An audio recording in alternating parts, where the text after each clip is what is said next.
मैं शालिनी शाक्य और आप देख रहे हैं SPN 9 न्यूज।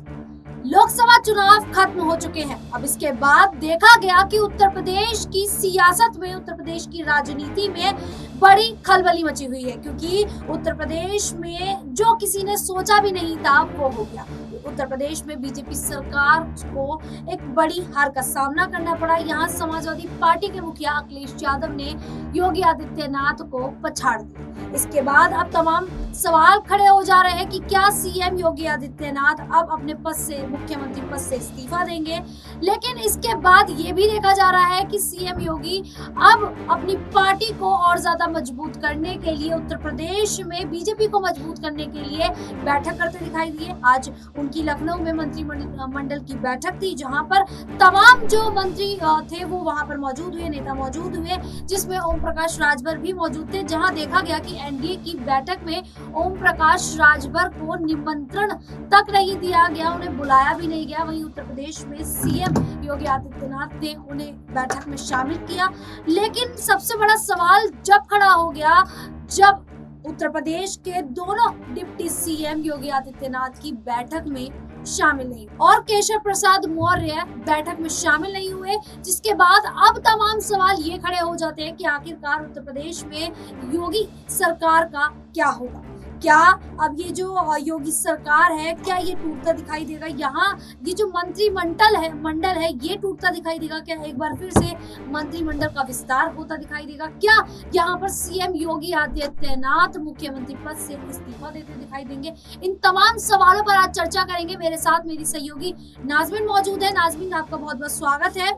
उत्तर प्रदेश में सीएम योगी को लेकर आज बात करेंगे। यहाँ पर देखा गया कि जब सीएम योगी आदित्यनाथ की आज बैठक थी तो उस बैठक में दोनों ही डिप्टी सीएम शामिल नहीं हुए। तो अब एक बड़ा सवाल खड़ा हो जाता है कि आखिरकार दोनों डिप्टी सीएम इस बैठक में शामिल क्यों नहीं हुए और अब बीजेपी सरकार का उत्तर प्रदेश में क्या कुछ होगा। देखिए शालिनी, जब यहाँ पर 7 जून की बात करें तो जहाँ दिल्ली में एनडीए की बैठक होती हुई नजर आई थी, इस बैठक में कई दिग्गज चेहरों को लेकर, दिग्गज नेताओं को लेकर तमाम कयास लगाए गए थे। कयास ये भी लगाए गए थे कि जहाँ सीएम योगी आदित्यनाथ इस मीटिंग में शामिल थे, तमाम नेताओं के साथ नीचे की पंक्तियों में बैठे हुए थे, लेकिन उनका चेहरा मायूस नजर आया। वो कहीं ना कहीं परेशान नजर आए और परेशानियों के चलते ये भी तस्वीरें दिखाई दी कि जब प्रधानमंत्री तमाम नेताओं को संबोधित करते हुए नजर आ रहे थे या कहें कि नमस्ते करते हुए दिखाई दे रहे थे, हाथ जोड़ते हुए प्रधानमंत्री दिखाई दिए, उस दौरान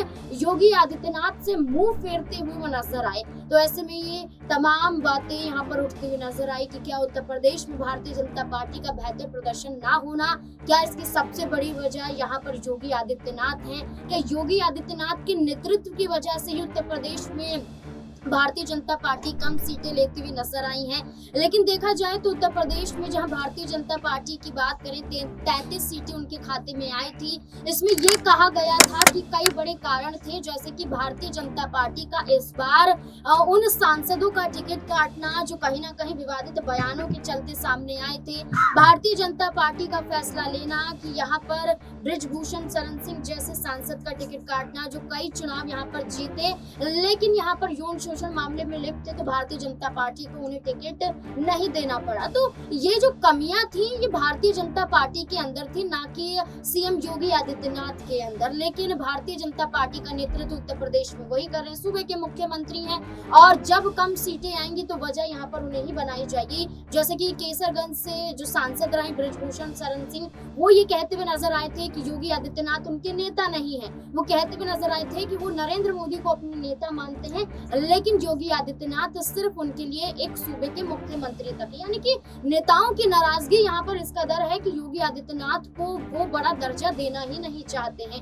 अब यहाँ पर मीटिंग होती हुई नजर आई लखनऊ में समाजवादी पार्टी की भी मीटिंग थी। मीटिंग में जीते हुए सांसदों को बुलाया गया, मंथन जारी है। यहाँ पर एक तरीके से समीकरण बनाया जाएगा कि अब समाजवादी पार्टी आगे क्या कुछ करती हुई इन सांसदों के साथ नजर आएगी, कौन से मंत्रालय की यहाँ पर मांग की जा सकती है या कौन से बड़े पद की जिम्मेदारियों के लिए उन्हें आगे किया जा सकता है, क्योंकि वो भी जीते हुए सांसद हैं तो वैसे में वो भी आगे जाएंगे। तो अब यहाँ पर ये भी चर्चा होती हुई नजर आ रही है कि लखनऊ में योगी आदित्यनाथ की बैठक में ब्रजेश पाठक और केशव प्रसाद मौर्य का शामिल ना होना वजह बताया जा रहा था कि वो पहले दिल्ली में थे, दिल्ली एनडीए की मीटिंग में शामिल होने के लिए। उसके बाद केशव प्रसाद मौर्य को लेकर ये कहा जा रहा है कि वो ऋषिकेश भी पहुंचे थे, यानी कि और भी कई बड़े काम यहाँ पर नजर आए जिस वजह से वो इस मीटिंग में दिखाई नहीं दिए।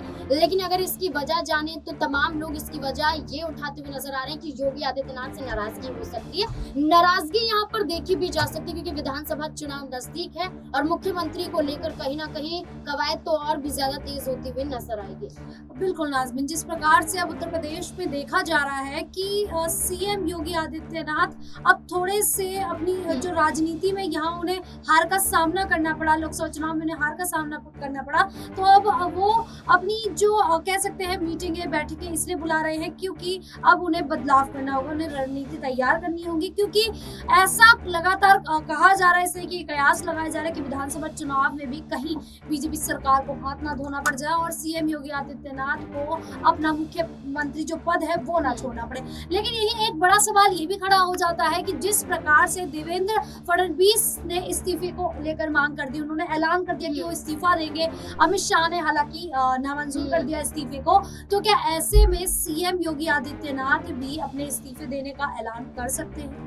देखिए, यहाँ पर मैं बात करूंगी भारतीय जनता पार्टी के यूपी के प्रदेश अध्यक्ष को लेकर, भूपेंद्र चौधरी, जो हाल ही में जहां देवेंद्र फडणवीस में महाराष्ट्र में बीजेपी के अच्छे प्रदर्शन को ना लेते हुए उसको अपनी जिम्मेदारी समझा और ये कहा कि वो भारतीय जनता पार्टी को बेहतर मुकाम तक नहीं पहुंचा पाए, इसलिए वो अपनी जिम्मेदारी लेते हैं। तो भूपेंद्र चौधरी की बात करें तो वो भी ये कहते हुए नजर आए कि उत्तर प्रदेश में भारतीय जनता पार्टी का बेहतर प्रदर्शन ना करना ये कमियां हैं और यही कमियों की वजह से मैं भी अपने इस्तीफे की पेशकश करता हूं।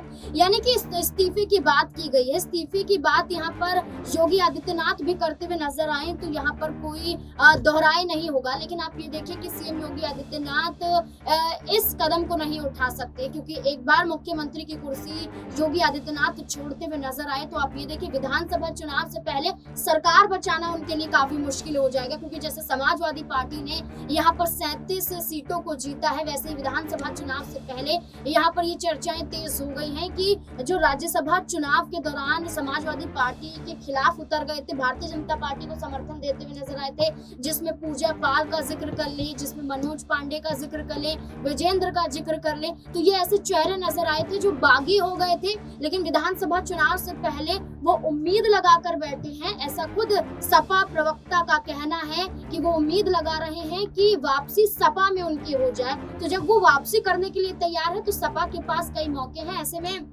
योगी आदित्यनाथ ये बड़ा जोखिम उठाते हुए नजर नहीं आएंगे। लेकिन हाँ, जरूर उत्तर प्रदेश में बात करें तो भारतीय जनता पार्टी खतरे में नजर आती है और केशव प्रसाद मौर्य हो या ब्रजेश पाठक हो, वो एक ऐसे चेहरे नजर आते हैं जो खुद को मुख्यमंत्री की रेस में अपने आप को आगे देख रहे थे। केशव प्रसाद मौर्य के अलावा अगर हम ब्रजेश पाठक की बात करें तो योगी आदित्यनाथ से कई बार उनकी तनातनी देखने को मिली, कई बार उनके फैसलों को निरस्त करते हुए ब्रजेश पाठक यहाँ पर देखे गए हैं। तो ये वजहों को लेकर ये कहा जा रहा है कि नाराजगी है, इसलिए यहाँ पर वो लखनऊ में बैठक में शामिल नहीं हुए। लेकिन अब देखना होगा कि दोनों डिप्टी सीएम का ना आना क्या यही वजह निकलता है या फिर कोई और वजह यहाँ पर निकलकर सामने आए। बिल्कुल, ये भी देखना होगा क्योंकि अगर बीजेपी में इसी प्रकार से तनातनी आपसी में ही इतना मतभेद अगर बना रहा तो इंडिया अलायंस जरूर इसका फायदा उठाती हुई दिखाई देगी। क्योंकि जिस प्रकार से देखा जा रहा है कि जल्द ही अब सरकार बनने वाली है, शपथ समारोह जो है वो जल्द ही होने वाला है। ऐसे में भी